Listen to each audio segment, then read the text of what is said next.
Grandes multidões acompanhavam Jesus, e ele, voltando-se, lhes disse: se alguém vem a mim e não me ama mais do que ama o seu pai, a sua mãe, a sua mulher, os seus filhos, os seus irmãos, as suas irmãs, e até a sua própria vida, não pode ser meu discípulo. Eu vou ler de novo, confere aí na sua Bíblia, por favor. Confere aí, Lucas 14, 25. Vê se isso aqui saiu da minha cabeça. Porque eu às vezes falo umas coisas assim muito chocantes, muito impactantes, saculejantes, e você pode achar que eu estou inventando isso aqui. Parece até uma frase minha, não parece? Mas não é que é de Jesus, menino? Confere aí. Lucas 14, 25. Grandes multidões acompanhavam Jesus, e ele, voltando-se, lhes disse: se alguém vem a mim e não me ama mais do que o pai, mãe, mulher, filho, irmão, irmã, ou até a si mesmo, não pode ser meu discípulo. E quem não tomar a sua cruz e vier após mim, não pode ser meu discípulo. Pois qual de vocês, pretendendo construir uma torre, não se assenta primeiro para calcular a despesa e verificar se tem os meios para concluir? Para não acontecer que, tendo lançado os alicerces, e não podendo terminar a construção, todos os que a virem zombem dele, dizendo: este homem começou a construir e não pôde acabar. Ou qual é o rei que, indo para combater outro rei, não se assenta primeiro para calcular se com 10.000 homens poderá enfrentar o que vem contra ele com 20.000? Caso contrário, estando o outro ainda longe, envia-lhe uma embaixada, pedindo condições de paz. Assim, pois, qualquer um de vocês que não renuncia a tudo o que tem, não pode ser meu discípulo. Palavras de Jesus. Dependendo da sua versão bíblica, essas palavras estão em vermelho, porque algumas editoras e até mesmo alguns aplicativos, quando são palavras de Jesus, eles colorem de vermelho, para realçar e chamar a atenção de que foi Jesus mesmo que disse isso. Então eu quero pensar com você algumas coisas que Jesus disse aqui, de forma muito clara, mas ele deu dois exemplos, ele usou duas ilustrações que são metafóricas, e aí pode ser que eu te explique o que significa isso, caso você não tenha percebido. A primeira coisa que chama a minha atenção é o primeiro versículo, dizer que grandes multidões acompanhavam Jesus. Grandes multidões. E aí Jesus vira para a multidão e diz: olha, de todos vocês, quem quiser ser meu discípulo, vai ter que se aproximar de mim, vai ter que renunciar para ter um relacionamento individual comigo. Porque Jesus fala às multidões, mas ele se relaciona no individual. E aí uma coisa é uma pessoa numa multidão, porque a multidão é uma massa, a multidão é um coletivo. Você olha e vê um ajuntamento, mas cada cabeça daquela ali na multidão é uma pessoa, que tem uma família, que tem algumas coisas para renunciar, que tem a sua dinâmica, o seu jeito de viver, o seu estilo de vida, a sua metodologia de fazer as coisas. Tem gente que está na multidão sedento, bebendo do que Jesus falava. Tem gente que está na multidão por curiosidade. O que está acontecendo aí? O que? Está dando bala? Tem gente que está na multidão, mas está se sentindo sozinho no meio da multidão, Por quê? Porque apesar de estar numa multidão, não tem relacionamento íntimo com ninguém daquela multidão. Então ele está ali no meio de uma multidão, mas continua sozinho, se sentindo só.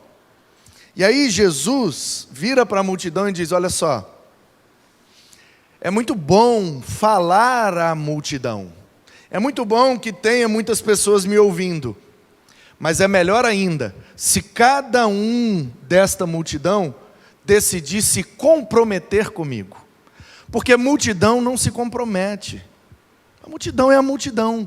Quando termina o evento, cada um toma o seu rumo e vai para a sua casa, e cada um tem o seu endereço.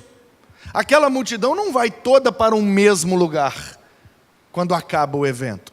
Juntaram 50 mil pessoas para assistir o cantor tal. Enquanto eles estão ali, eles estão cantando junto, lindo, não sei o que e tal. Aí o cantor se acha, né? Olha quanta gente me ama. Mas quando termina o show, as pessoas vão cada um para suas casas e o cantor vai para a casa dele, todo mundo sozinho.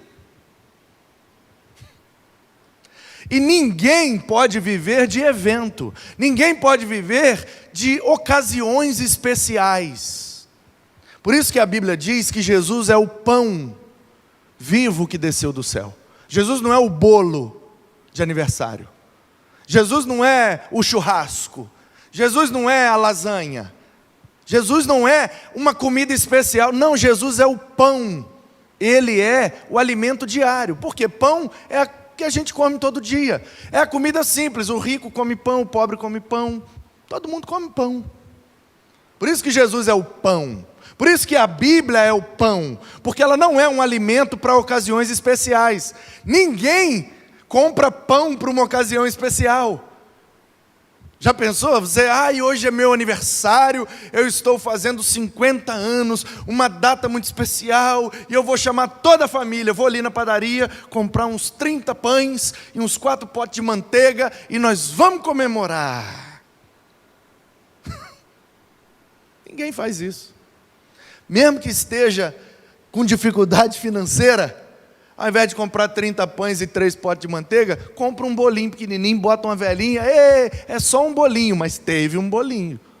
Porque datas especiais são marcados com coisas especiais. Mas a Bíblia não diz que nem Jesus e nem a sua palavra é um bolo para uma ocasião especial, é um pão para o alimento diário.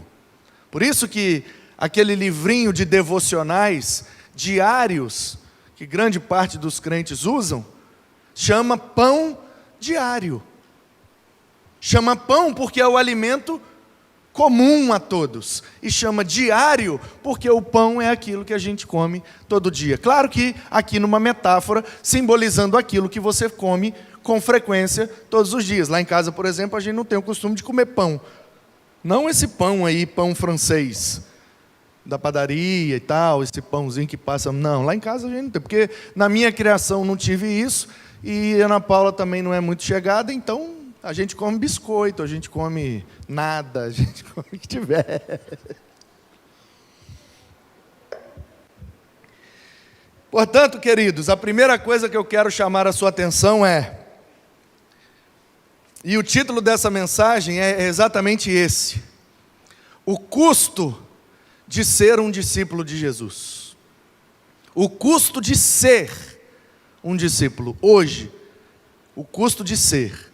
E domingo nós veremos o custo de fazer discípulos para Jesus. Porque são duas coisas diferentes e tem custos diferentes. Para eu ser discípulo de Jesus, custa-me algumas coisas que ele falou aqui. E para eu fazer discípulos para Jesus, custam-me outras coisas, que ele vai dizer, e a gente domingo vai aprender também. Então a primeira coisa que eu vejo aqui, o primeiro preço que eu tenho que pagar para gerar esse custo de ser discípulo de Jesus é sair da multidão. Eu não posso ser mais um na multidão. Jesus não pode se referir a mim como multidão. O meu relacionamento com Cristo, sendo Ele o mestre e eu o discípulo, não pode ser de forma geral, genérica. De vez em quando, Ele falava às multidões, mas Ele discipulava, Ele ensinava, Ele cuidava e dava exemplos práticos, com maestria, no individual.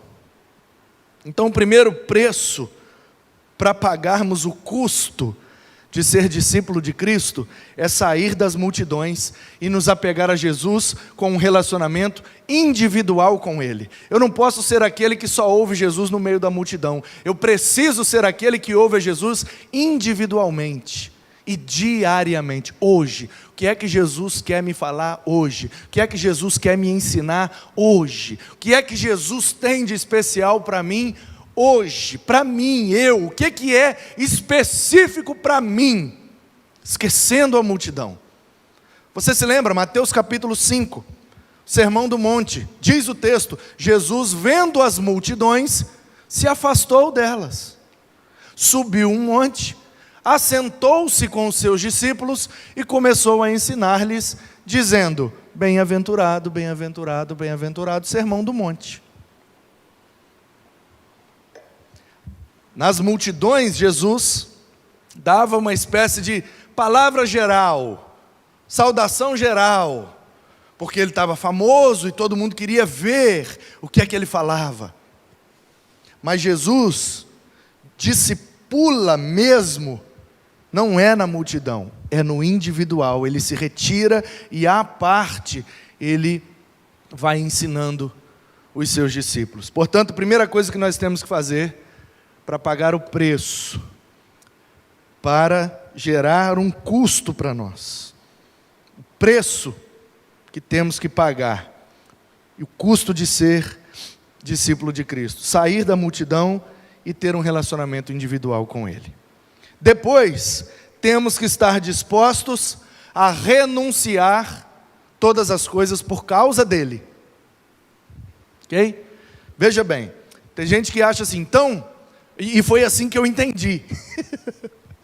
Quando eu converti no início da minha caminhada, o pastor pregou em alguma ocasião, algum culto, esse texto. E quando eu li esse texto, acompanhando o sermão, eu estava começando a minha caminhada de discípulo de Cristo. O que é que eu entendi? Então, para que eu seja discípulo de Cristo, eu preciso abandonar a minha família. Então eu tenho que brigar com a minha mãe, eu tenho que brigar com meu pai, eu tenho que brigar com todo mundo e ficar só com Jesus. Mas não é isso que Jesus disse. Num outro texto paralelo a esse, diz, na versão que eu li, dizia: aquele que não abandonar pai, mãe, irmãos, irmãs, não é digno de mim. Só que na versão que eu li, estava escrito: aquele que não aborrecer. Aborrecer pai, mãe, irmão, irmã. Porque na linguagem bíblica, amar e aborrecer é no sentido de escolha. Amei a Jacó, aborreci a Esaú. Não é aborrecimento nesse sentido que a gente, de ser chato, de aborrecer as pessoas, de chateá-las, de incomodá-las. Não. Amei a Jacó, ou seja, eu escolhi o Jacó. Aborreci a Esaú, quer dizer, eu não escolhi o Esaú. Amar e aborrecer, em contraposição, significa escolher um em detrimento do outro. Então, o que de fato Jesus está dizendo é: se você não me escolher em detrimento da sua família, você não é digno de mim. Aí o que é que eu entendi? Então eu preciso aborrecer minha mãe. Aí eu cheguei em casa, abri as latas de cerveja, joguei tudo fora e picotei os pacotes de cigarro do meu padrasto, e vocês vão tudo para o inferno, vocês têm que se converter, e tá! Aí minha mãe ficou aborrecidíssima, e eu fiquei feliz, falei: estou fazendo a vontade de Deus. Nada disso. Nada disso. E deu um bafafá danado, e minha mãe ligou para o meu pai foi lá na igreja e quis bater no pastor, deu uma confusão. Fizeram lavagem cerebral no menino, meu Deus, o que está acontecendo? Por quê? Porque eu entendi errado o negócio. Entendi errado. Então eu faço questão de te explicar para que você também não entenda errado. E não cause constrangimentos e aborrecimentos desnecessários, algo que Jesus nunca pediu de nós. Eu vou te explicar o que é que Jesus está pedindo aqui. O que Jesus está pedindo é o seguinte: se a sua família, e esse versículo, ele é muito apropriado, inclusive quero dizer a você, ou fazer aqui uma propaganda, pedir a você que assista a live da Hora Nona, ou no meu canal, Manu Mesa Barba, ou no canal da igreja, IB Guaranhuns. Live da Hora Nona com a missionária Conceição, da agência missionária Missões Portas Abertas. Bota lá no YouTube assim, ó, Hora Nona, Portas Abertas. Vai vir a live, assista essa live. Portas Abertas é uma agência missionária que trabalha com a igreja perseguida. Só nos lugares onde é proibido ser crente. E a igreja perseguida, é muito fácil viver esse versículo. Por quê? Porque nos lugares de perseguição ao cristianismo, quando uma pessoa se converte, ela é abandonada da família. Os pais batem nos filhos, botam eles para fora de casa e obrigam eles a negar Jesus, senão eles não vão voltar para a família. E é aí que eles, conhecendo esse texto, eles ficam firmes. Firmes, nós não negaremos a Jesus. Mas você vai perder seu pai, vai perder sua mãe, vai perder seus irmãos. Não tem problema, eu só não posso perder a minha salvação, não posso perder a vida eterna, não posso perder o meu Senhor, não posso perder o meu Jesus. E eles ficam firmes e constantes, abundantes, inabaláveis e seguem firmes na fé. Mas nós que não estamos num contexto de perseguição, a gente tem a tendência de interpretar isso aqui errado, como eu interpretei. Então, no nosso contexto, que não tem muita perseguição, e a gente não perde a família por virar crente, em alguns casos, no meu caso, eu quase perdi mesmo. E foi complicado. Eu lembro que no início, quando eu batizei, minha avó, nossa, Deus, quase morreu. Usou preto, ficou de luto. E aí eu perguntava para ela, por que a senhora está de preto? Aí ela falava, estou de luto, perdi um neto. Porque eu tinha batizado. Coisa lá dela, enfim, ok, eu respeito e amo a minha avó do mesmo jeito. E ela ficou um tempão sem falar comigo. Eu era o neto preferido, assim, mais ou menos, entendeu?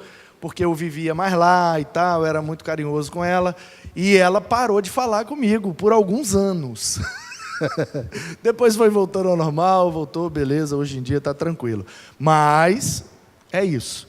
Então o que Jesus está dizendo é o seguinte: ninguém precisa abandonar família para provar que é meu discípulo. A questão é, se a sua família se tornar um empecilho para o seu relacionamento discipulador comigo, então você precisa fazer uma escolha. Quando a sua família se opor ao fato de você ser meu discípulo, você viu que a conversa aqui é sobre discipulado. Quem não abandonar não pode ser meu discípulo. A conversa aqui é sobre discipulado, não é nem sobre salvação. É aprender com Jesus e diariamente viver de acordo com o que aprendemos dele.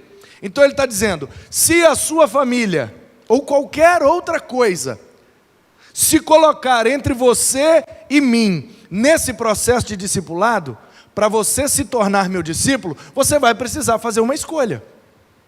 É lógico. Se Jesus fala para mim, não toque nesta bateria. Jesus falou claramente, a minha vontade para você é que você nunca toque nesta bateria. Ok. E aí eu estou aqui. Aí, alguém dos que ele citou aqui, algum familiar meu ou até mesmo eu, porque ele diz, pai, mãe, irmãos, irmãs e até a sua própria vida. Dentro de mim há um desejo incessante de botar a mão na bateria, porque carnalmente é prazeroso. Ou alguém do meu círculo, familiar ou de amizade, está me convidando, vem botar a mão na bateria com a gente. E aí eu sei que para ser discípulo de Jesus, para obedecê-lo, ele já falou comigo, não põe a mão na bateria não. Então toda vez que eu ficar entre ir com a minha família, ir pelo meu desejo, ou ir pela vontade de Jesus, é aí que eu provo ser discípulo de Cristo. Quando eu escolho a vontade de Cristo em detrimento de qualquer outra coisa, é quando eu de fato entrei no processo de discipulado. É isso que Jesus está dizendo. Então o custo de ser discípulo de Jesus tem um preço a pagar. Primeiro preço é sair da multidão para ter um relacionamento individual com Ele. O segundo preço é escolher a Ele em detrimento a qualquer coisa, qualquer pessoa, até a mim mesmo. Terceiro lugar, eu preciso calcular esse custo. E se eu não der conta, eu preciso nem começar o processo. Note bem, às vezes a gente pega esse versículo aqui de Jesus, essas palavras, qual de vocês, pretendendo construir uma torre, não se aceita primeiro para calcular a despesa? Qual de vocês, para sair à guerra, não calcula primeiro a quantidade de soldados que você tem que ter? Às vezes, e na grande maioria das vezes, a gente tira esse texto do contexto dele e usa isso aqui para planejamento estratégico. Olha como Jesus nos deu uma aula de administração.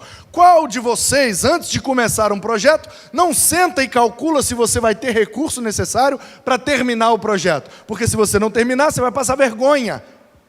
Vai ficar sem terminar, vai ser vergonhoso. E aí a gente acha, na grande maioria das vezes, que Jesus está falando de planejamento estratégico, de administração, de gestão financeira. Nada disso. Jesus não está ensinando a administrar. Ainda que este princípio possa ser aplicado para essas áreas, o contexto é claro em dizer que Jesus estava falando de discipulado. Olhou para as multidões e olha, não tem como discipular a multidão, porque o meu processo é no individual. Então sai da multidão e vem comigo, vem tranquilo. Segundo, nesse processo de discipulado, vai ter momentos que você vai ter que escolher entre a minha vontade e a sua.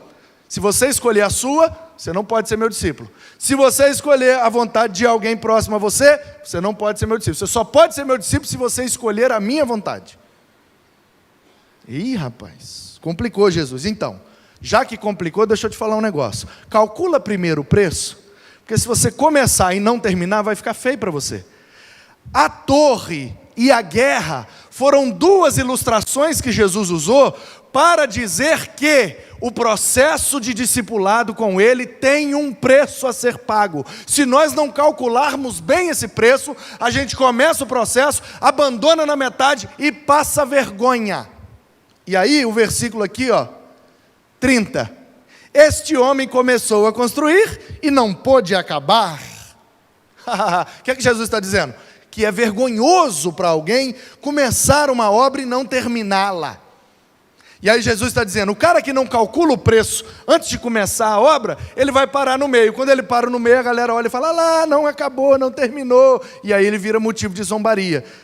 Jesus está falando de administração? Não. Jesus está falando de gestão financeira? Não. Jesus está falando da gente comprar as coisas e não conseguir pagar, e por isso as pessoas apontar para a gente e dizer, lá, já vai o crente que não consegue pagar. Não está falando nada disso, embora tudo isso seja importante. O que ele está falando é o seguinte, se você quer vir comigo e se tornar meu aluno, senta e calcula o preço primeiro, porque se você não estiver disposto a pagar o preço, nem vem, nem começa, porque vai ser vergonhoso para você. Simples assim.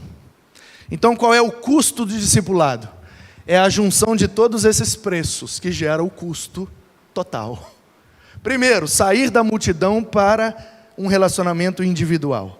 Segundo, escolher o que Ele quer em detrimento de qualquer outra coisa. Terceiro, calcular o preço e o custo de seguir a Ele.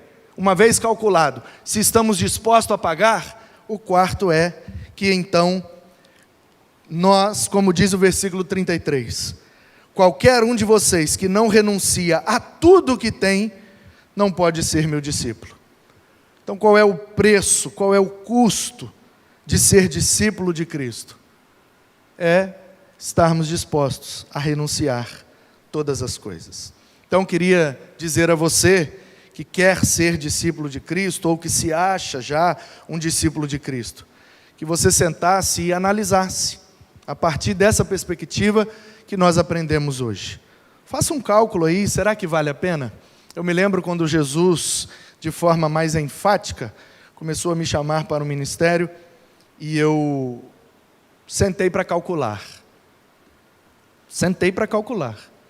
Bom, eu moro nesse apartamento, eu trabalho ali naquela empresa, eu tenho uma praia aqui do lado, eu conheço todo mundo aqui, poxa, eu moro bem, não ganho mal, minha esposa concursada da prefeitura aqui desse município, meu filho estuda ali, a gente come uma moqueca ali, e a gente vai, a igreja está logo ali pertinho. Qual é o preço de dizer sim para o ministério? Estar disposto a abrir mão de tudo isso, porque poderia chegar o momento em que ele me pedisse, larga o apartamento, larga essa empresa, larga essa moqueca, larga essa praia, e eu quero te levar para fazer minha vontade em outro lugar. E aí quando ele me pedisse isso, se eu dissesse, não, aí não, então eu passaria vergonha. Por quê? Porque eu comecei uma obra e não daria conta de terminá-la. Mas quando Jesus disse, junta tudo e vamos embora, imediatamente eu disse, vamos. Por quê? Porque eu já havia calculado o preço e já tinha me colocado à disposição de pagar aquele preço. Portanto, seguir a Jesus tem um preço. Salvação não tem preço. Salvação não. É pela graça, mediante a fé. Mas nós não estamos falando de salvação, nós estamos falando de ser aluno dele, de ter um relacionamento íntimo com ele e de viver algo extraordinário, sendo alunos desse grande mestre. Calcule esse preço. E se eu posso te dar um conselho, eu já vivi coisas muito boas nessa vida, muito boas, muito boas. Eventos, viagens, salários, fama, coisa boa, que agrada, dá um certo prazer. Mas eu posso te garantir, nada, absolutamente nada do que eu experimentei nessa vida me deu mais prazer do que estar no centro da vontade de Jesus, me tornando um melhor discípulo dele a cada dia. Isso é o melhor que eu poderia ter escolhido. Ainda bem que eu tomei essa decisão. Que você possa tomar também, em nome de Jesus. Amém.